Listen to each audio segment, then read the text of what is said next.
First ever factory outlet Mukunda jewellers ఇప్పుడు చందానగర్ లో April 19th గొప్ప ప్రారంభం. నాకు ఒక్కసారిగా ఆమని గారు 90s లో మీరు ఒక వెలుగు వెలిగిన ఆ ఆమని గారే ఎగ్జాక్ట్గా ఇక్కడ ఉన్నారు. టైం గడిచింది అంతేగాని ఆమని గారు అలాగే ఉన్నారా అని అనిపిస్తోంది. డెఫినెట్లీ నేను బ్రహ్మాండం సినిమా గురించి మాట్లాడదాం అనుకున్నాను, కానీ బ్రహ్మాండమైన మీ బ్యూటీ సీక్రెట్ ఏంటో తెలుసుకోవాలనుకుంటున్నాను ఇవాళ. Thank you. First of all ఏం లేదు, అంటే జనరల్లీ ఆర్టిస్ట్ అంటే కొంచెం మెయింటైన్ చేస్తారు అందరూ, అలాగే నేను కూడా కొంచెం మంచిగా నేను ఎక్కువ వెజ్ తీసుకుంటాను, నాన్ వెజ్ తీసుకుని ఈ మధ్యన కొంచెం స్వీట్స్ కూడా మానేసాను. స్వీట్స్ కూడా మానేశారు. హెల్త్ మంచిదే కదా హెల్త్కి అనేసి అలా మనసు ఒకవేళ అలా గ్లో వచ్చింది అంటే బీభత్సంగా డైటింగ్ చేస్తున్నారు అనేది అర్థం అవుతుంది. అది కూడా ఏంటి న్యాచురల్ హైలైటర్ లాగా అసలు బుగ్గల దగ్గర, ముక్కు దగ్గర, చిన్ దగ్గర మెరిసిపోతోంది. ఒక పాలరాయి బొమ్మ మెరిసినట్లు మెరుస్తున్నారు. Thank you. మీరు అలా చెప్తుంటే వాళ్ళే థ్యాంక్ యూ. ఏం లేదు, అంటే ఈ మధ్యన కొంచెం బిజీ కూడా ఉన్నాము, సో ఆ ఎనర్జెటిక్ కూడా మాకు ఫేస్ రిఫ్లెక్ట్ సాటిస్ఫాక్షన్ కూడా అలా ఉంది అనుకుంటా. కరెక్ట్. ఆ హ్యాపీనెస్ అయితే స్పష్టంగా ఫేస్ లో గ్లో రూపంలో తెలుస్తుంది. అంతేగాని బ్యూటీ సీక్రెట్ చెప్పట్లేదు, చూసారా? ఏం లేదు, ఉంటాయి కదా మీకంటే బ్యూటీ ఏం లేదులేండి, మీరు న్యాచురల్గానే ఉన్నారు. అంటే మేము సినిమాలో ఫ్రూట్స్ తింటుంటాం, కొంచెం అవి ఏదో తింటుంటాం కదా ఫ్రూట్స్. ఒక పూట తింటారు, ఒక పూట ఫ్రూట్ అయితే. అవును, ఇది మా సీక్రెట్ అమ్మయ్య. ఇప్పుడు నాకు హాయిగా ఉంది. ఇప్పుడు అర్జెంట్ గా అది మనం ఇంప్లిమెంట్ చేసేయాలన్న ఒక ఫీలింగ్. అయితే ఈవినింగ్ నేను ఇంకా నైట్ ఫ్రూటే తీసుకుంటాను, రైస్ అలాంటివి ఓన్లీ ఆఫ్టర్నూన్ మాత్రమే ఫుల్ మీల్ తీసుకుంటా. సో ఇంకా నైట్ అయితే ఫ్రూట్సే. మీకు కాఫీ చాలా ఇష్టం అని విన్నా. చాలా. అది కూడా మానేశారా? అది కూడా ఈ మధ్యన మానేశారు. ఈశ్వరా. నాకు ఫుడ్ అంటేనే మామూలుగా బిర్యానీ అలాంటి ఇష్టం, అందరూ కాఫీ అంటే నా ఫేవరెట్. సో అది దానికి కూడా ఒకటి చెప్తా, ఎందుకంటే నాకు కాఫీ చిన్న స్టోరీ అది. నాకు కాఫీ చిన్నప్పటి నుంచి చాలా ఇష్టం. మేము బేసికలీ బెంగళూరు కదా, అక్కడ చలికి మార్నింగ్ మా కాఫీ తాగుతూ ఇంకా అసలు మార్నింగ్ పని చేయదు, అలా ఉంటుంది. అలా అలవాటు అయింది కూడా. హీరోయిన్ స్టార్ట్ అయినప్పుడు అందరూ అన్నారు కాఫీ తాగకూడదు, హీరోయిన్ అంటే నల్లగా అయిపోతారు, కాఫీ తాగితే బ్లాక్ అయిపోతారు, కలర్ తగ్గిపోతుంది, గ్లామర్ ఇలా చెప్తూ ఉంటారు. ఇప్పుడు కూడా చాలామంది చెప్తూ ఉంటారు, వింటుంటాను. సో నేను ఆ ఒక భయంతో ఏం చేశాను, కాఫీ మానేసా. హీరోయిన్ అవ్వాలి ఎందుకు అని టోటల్ కాఫీ మానేసాను. అది సాక్రిఫైస్ చేశాను. నేను హీరోయిన్గా ఉన్నాను. ఒకరోజు నేను సౌందర్య వేరే షూట్ అంటే విజయవాడ వెళ్తున్నాం, హైదరాబాద్ విజయవాడ. మీ ఊరు విజయవాడనా? Okay fine. అక్కడికి వెళ్తున్నప్పుడు ఎయిర్పోర్ట్లో కూర్చోంటే ఇంకా బోర్డింగ్ పాస్ అనేది తీసుకుని కూర్చోంటే అక్కడ కాఫీ షాప్ ఉంది. సౌందర్య చెప్పింది, ఆమెని కాఫీ తాగుతామా అని. నేను కాఫీ తాగుతానంటేనేంటి, హీరోయిన్ కదా, మనం కాఫీ తాగకూడదు కదా. తను మంచి కలర్ ఉంటుంది, మీ కలర్ ఉంటుంది, మంచి కలర్ కాంప్లెక్షన్, నేను అంత మెయింటైన్ చేస్తాను కదా అని అనుకున్నా. నేను కాఫీ తాగుతానంటే కాఫీ తాగుతావా నువ్వు అన్నా. అంటే నాకు కాఫీ అంటే చాలా ఇష్టం, నాకు కూడా చాలా ఇష్టం అన్నాను. అంటే అప్పుడు అనుకున్నా చాలా తప్పు, రాంగ్ డిసిషన్. ఎందుకంటే ఆ అమ్మాయి అంత కలర్ ఉంది, కాఫీ తాగుతుంది కదా, ఏం కాలేదు కదా అమ్మ, నేను ఏనంతకు తాగకూడదు. మళ్ళీ అప్పటి నుంచి స్టార్ట్ చేశాను నేను. సో మళ్ళీ సౌందర్యం చేసి మళ్ళీ తాగడం స్టార్ట్ చేశాను కాఫీ. సో ఇప్పటిదాకా ఆపలేదు. ఇప్పుడు ఈ మధ్యన కొంచెం మార్నింగ్ కాఫీ తాగడం మానేసి, ఎందుకంటే ఎంటీ స్టమక్లా తాగకూడదని ఒక డాక్టర్ సజెస్ట్ చేస్తే అది ఫాలో అవుతున్నాను. ఈవినింగ్స్లో ఎప్పుడైనా అలా కొంచెం, అది కూడా ఒక 2 సిప్.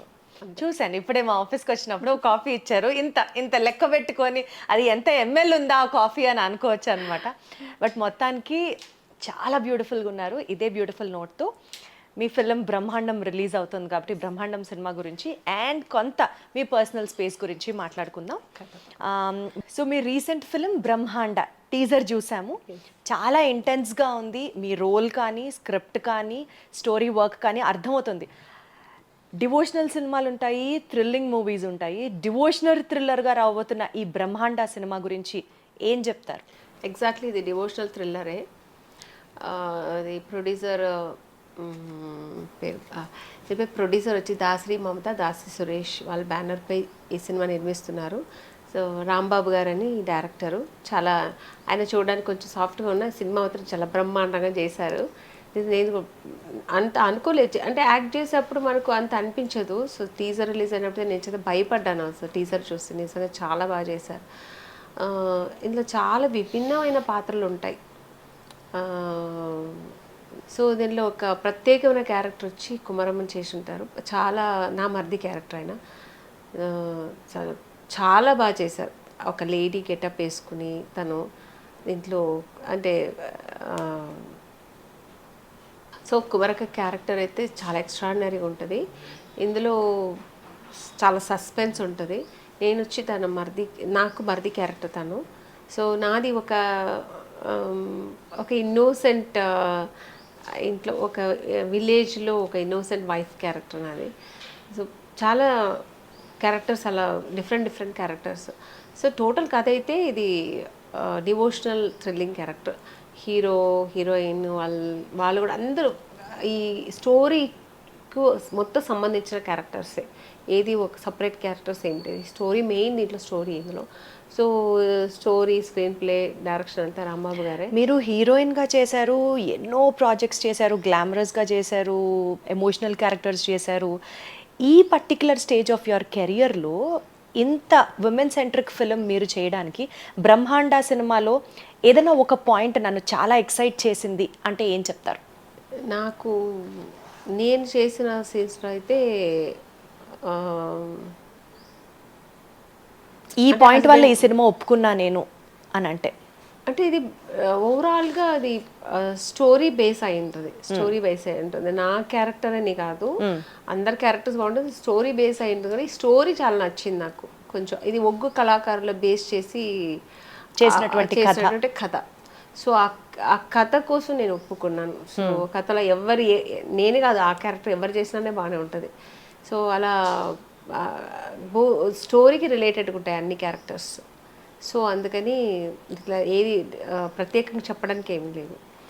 ఈ సినిమాలో మీరు చేసినటువంటి క్యారెక్టర్ ఆమని గారి నిజ జీవితంలో ఆమని గారి క్యారెక్టర్కి ఇది సింక్ అవుతుంది అని ఏమన్నా చెప్పాలి అని అంటే ఏం చెప్తారు? అంటే మీరు చాలా స్పిరిచువల్లా, డివోషనల్లా? నేను స్పిరిచువల్ ఎక్కువ, అంటే డివోషనల్. నాకు చాలా భక్తి ఎక్కువ, దేవుడు అంటే నమ్మకం ఎక్కువ నాకు.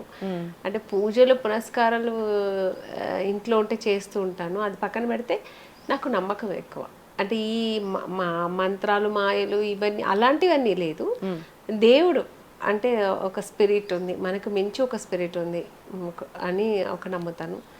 సో ఆ ఒక్క శక్తి మమ్మల్ని నడిపిస్తుంది అనేది ఒక నమ్మకం నాకు. సో ఈ సినిమాలో కూడా మీరు దేవుడిని నమ్మే క్యారెక్టరేనా? దేవుడిని నమ్మే క్యారెక్టర్. మీ క్యారెక్టర్ గురించి చెప్పండి బ్రహ్మాండాలో. అది చెప్పాను కదా, ఈ సినిమాలో నా పేరు వచ్చి ఎల్లమ్మ. ఒగ్గు కళాకారుల బేస్ చేసిన స్టోరీ ఇది. సో మా ఫ్యామిలీ ఒగ్గు కళాకారుల ఫ్యామిలీ ఇది. యాదవ కులం అంటారు కదా, అలా ఆ బేస్ చేసిన క్యారెక్టర్స్ అని ఈ సినిమాలో మా క్యారెక్టర్స్ అన్ని. సో దీంట్లో జయరామ్ గారు నా హస్బెండ్ క్యారెక్టర్ చేస్తుంటారు. అదే ఒగ్గు కళాకారులు చేస్తూ ఉండే ఫ్యామిలీ మాది. స్టేజ్ మీద ప్లే చేస్తారు కదా, అలాంటి ఫ్యామిలీ దీంట్లో. సో దీంట్లో కుమరక్క వచ్చి నా మరిది క్యారెక్టరు. సో తనుకు మా హస్బెండ్కు నాకు ఒక రిలేటెడ్ ఉంటుంది, అంటే స్టోరీ బేస్ అయ్యి. తను ఏదో అనుకుని తను అలా అన్న ఏంటంటే మరిది అన్ని అని నమ్మకంతో అలా మొత్తం తన మీద బేస్ అయ్యి అలా వెళ్తూ ఉంటాం మా ఫ్యామిలీ. ఇది మొత్తం చెప్తే మీకు అర్థమైపోతుంది.